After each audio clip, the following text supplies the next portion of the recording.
انعام الرحیم کی رہائی کی جو شرائط تھیں وہ آج طے ہو گئی ہیں اور ایز سون ایز پاسبل انہیں رہا کر دیا جائے گا۔ دوسرا، کل لاہور ہائی کورٹ سے ضمانت ہوئی فواد حسن فواد کی، اسپیشل سیکرٹری تھے وزیر اعظم کے، سابق وزیر اعظم کے، اور جیل میں رہتے ہوئے ہی جو ہے وہ وہاں پر ریٹائرڈ ہو گئے۔ اور کل جب ان کی ضمانت ہوئی تو اس ضمانت کے فیصلے کے بعد نیب نے یہ کہا کہ ہم فواد حسن فواد کی ضمانت کا فیصلہ سپریم کورٹ میں چیلنج کریں گے۔ ناظرین، تھوڑا سا ہمیں ماضی میں جانا ہوگا، جب آشیانہ اسکینڈل میں سابق وزیر اعلیٰ پنجاب شہباز شریف کی فواد حسن فواد کی ضمانت ہوئی تھی تو اس ضمانت کو بھی نیب کی جانب سے سپریم کورٹ میں چیلنج کیا گیا تھا اور نعیم بخاری کو بطور وکیل ان کی خدمات جو ہے وہ اس مقدمے میں حاصل کی گئی تھیں۔ اور اس مقدمے کے جب ان کی خدمات حاصل کی گئیں اس کا نتیجہ یہ نکلا کہ جب یہاں سے ضمانتیں کینسل نہ ہو پائیں تو تانا ملا وزیر اعظم عمران خان کو۔ وزیر اعظم عمران خان کو تانا یہ دیا گیا اپوزیشن کی جانب سے، اپوزیشن لیڈر کی جانب سے، کہ نیب نیازی گٹھ جوڑ ہے، اور اس کی وجہ یہی نیب کا لولی پاپ ہے جو پہلی دیا گیا تھا۔ اس مقدمے میں جب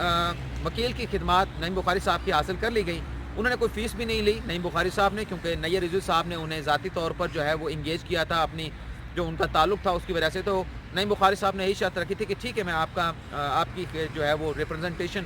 عدالت میں کروں گا لیکن میں کوئی فیس نہیں لوں گا۔ انہوں نے یہ حامی بھر لی، لیکن جب ریکارڈ ان کے سامنے رکھا گیا تو انہوں نے کہا کہ اس ریکارڈ کے مطابق جس طرح آپ نے انویسٹیگیشن کی ہے، جس طرح سے آپ نے انکوائری کی ہے اور معاملات کو آگے چلایا ہے اور گرفتاریاں کی ہیں، اس میں مجھے کامیابی نظر نہیں آ رہی۔ مجھے نہیں لگ رہا کہ فواد حسن فواد کی ہم ضمانت جو ہے وہ سپریم کورٹ سے منسوخ کرا پائیں گے۔ لیکن نیب کی جانب سے کہہ دیا گیا کہ نہیں، آپ چونکہ ہم نے خدمات حاصل کر لی ہیں تو آپ اس کیس کو لڑیں۔ اور جب وہ کیس چلا، ناظرین آپ کو یاد ہوگا کیونکہ زیادہ کوئی دور کی بات نہیں ہے، سابق چیف جسٹس آصف سعید کھوسہ کی عدالت میں اس کیس کی سماعت ہوئی تھی، جب شہباز شریف کی اور فواد حسن فواد کی ضمانت منسوخی کی درخواستوں کے اوپر سماعت ہو رہی تھی، تو عدالت کے سامنے جو حقائق نیب کے وکیل کی جانب سے نعیم بخاری صاحب کی جانب سے رکھے گئے تھے، تو عدالت نے کہا کہ جو ہمیں معلومات دی جا رہی ہیں ان معلومات کے مطابق تو جو شہباز شریف ہیں آشیانہ اسکینڈل کے اندر ان کا کردار جو ہے وہ ایک اچھے بچے کا ہے، اور جو فواد حسن فواد ہے ان کا کردار مبینہ طور پر مشکوک لگتا ہے۔ ان کی ایکٹیویٹیز اور جو حقائق سامنے آ رہے ہیں وہ اس طرح کے ہیں کہ جو کچھ کیا ہے وہ فواد حسن فواد کرتے رہے، تمام چیزوں میں جو انوالو تھے وہ فواد حسن فواد تھے۔ لیکن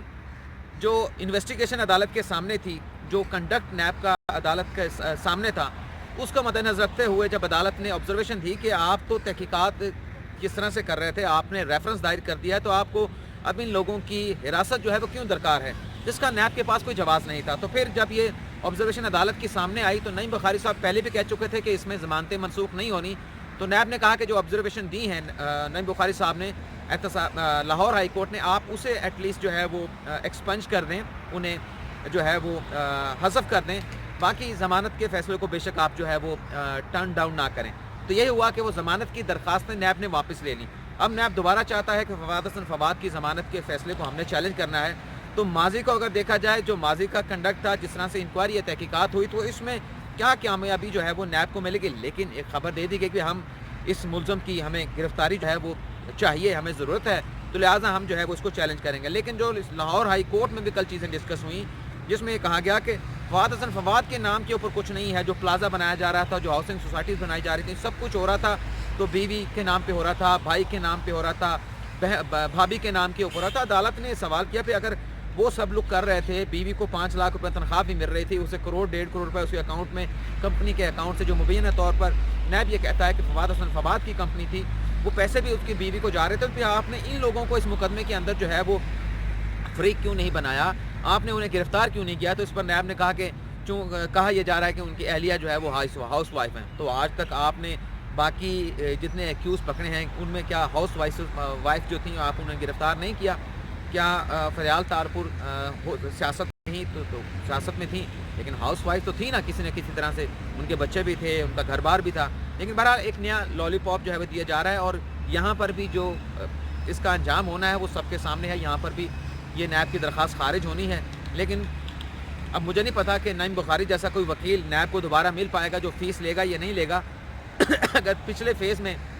آخری فیز میں کسی اور وکیل ہوتا تو 50 سے 60 لاکھ روپے نیب کو فیس دینے پڑتی، جو بچ گئی نعیم بخاری کی وجہ سے۔ لیکن اگر اس ضمانت کو بھی یہاں سے کینسل کیا گیا، اگر تو اپنا نیب کا وکیل ہوا تو شاید کوئی فیس وکیل کو نہ دینی پڑے، لیکن باہر سے وکیل کیا تو اس کے اچھے خاصے پیسے دینا پڑیں گے۔ اور آگے ہمارا جو آخری موضوع تھا، وزیر اعظم عمران خان کی ڈونلڈ ٹرمپ سے ملاقات ہوئی، سوئٹزرلینڈ کے دورے پر ہیں، وہاں پر ورلڈ اکنامک فورم میں وزیر اعظم عمران خان نے خطاب کرنا ہے. تو کل سائڈ لائن کے اوپر وزیر اعظم عمران خان کی ڈونلڈ ٹرمپ کے ساتھ جیسے کہ ملاقات شیڈول تھی وہ ہوئی، اس میں اور بھی باتیں ہوئیں. کشمیر کا ایشو بھی زیر بحث آیا. ڈونلڈ ٹرمپ نے دوبارہ اس بات کا اعادہ کیا کہ ہم ثالثی کے لیے تیار ہیں، اور وزیر اعظم عمران خان نے جس بات پر زور دیا کہ آپ اگر امریکہ ہمارے ساتھ ہے تو کشمیر کا ایشو بھی آپ کے سامنے ہے، آپ اس میں کوششیں کر رہے ہیں، ہم چاہتے ہیں کہ اسے ذرا اور جو ہے وہ ریگولیسلی جو ہے کوششوں کو تیز کیا جائے. لیکن ایک جو بات وزیر اعظم عمران خان نے ڈونلڈ ٹرمپ کے سامنے رکھی وہ یہ تھی کہ آپ جو FATF کا معاملہ ہے جس میں پاکستان کو بہت ساری کنڈیشن کا سامنا ہے، پابندیوں کا سامنا ہے، سختیوں کا سامنا ہے، تو اس معاملے سے ہمیں نکالنے میں، پاکستان کو نکالنے میں آپ اپنا کردار ادا کریں. تو اس بات کے اوپر بہت زیادہ زور جو ہے وہ وزیر اعظم عمران خان کی جانب سے دیا گیا ہے تاکہ پاکستان کے جو معاشی مسائل ہیں جو FATF کی وجہ سے جو ہے وہ اس میں بہت ساری مشکلات سامنے آ رہی ہیں، اس سے جو ہے وہ چھٹکارا یا نجات حاصل کی جا سکے. لیکن جو وزیر اعظم عمران خان کا بلین ٹری سونامی تھا اس کی ڈونلڈ ٹرمپ نے جو ہے وہ اس ورلڈ اکنامک فورم میں جو ہے وہ تعریف کی ہے کہ ایک بہت اچھا منصوبہ ہے. اس سے پہلے بھی عالمی تنظیمیں،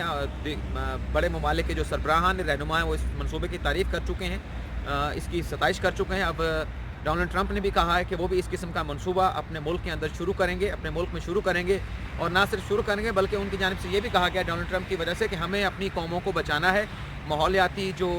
تبدیلیاں آ رہی ہیں ان سے، اور اس کے ساتھ ساتھ ہمیں اپنے جو ممالک ہیں ان کو خوبصورت بھی بنانا ہوگا. تو یہ ایک بہت بڑا منصوبہ تھا، ایک گیم چینجر تھا جو وزیر اعظم عمران خان نے یہ منصوبہ لانچ کیا. ان کی بڑی دور کی ایک سوچ تھی جو وہ لے کر آئے تھے وزیر اعظم عمران خان، جسے دور کی کوڑی بھی وہ کہتے ہیں،